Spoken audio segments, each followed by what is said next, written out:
Το βραβείο λοιπόν της καλύτερης νέας παρουσίας απονέμεται στον ταλαντούχο Ντούτι. Θέλω μόνο μια καρδιά που θα με βάζει νούμερο ένα. Όσα θέλω να σου πω μέσα στον κόσμο μου κρυμμένα.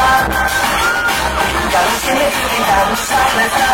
Μα εγώ είμαι διαφορετικός αυτά. Και δεν μοιάζομαι κανένα, τραγουδώ μόνο για μένα. Είναι ο άνθρωπος νησί, μου λες του πω.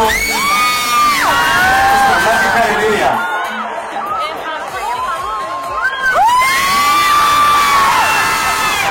Και ο λόγος σε σένα.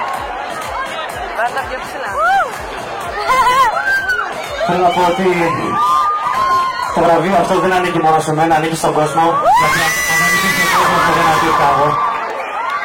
Θέλω να σας ευχαριστήσω πάρα πολύ μέσα από την καρδιά μου. Θέλω να ευχαριστήσω επίσης την Panic Records, την εταιρεία μου, και τον άνθρωπο που κρύβεται πίσω από αυτή, τον κύριο Γιώργο Αρσενάκο, που με αγκαλιάσαν από την πρώτη στιγμή.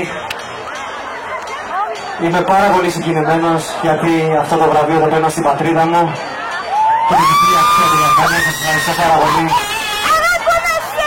Και αυτό το βραβείο θέλω να το αφιερώσω στον πατέρα μου, ο οποίος με βλέπει. Και ξέρω ότι θα ήταν περήφανος αυτή τη στιγμή. Σας ευχαριστώ πάρα πολύ.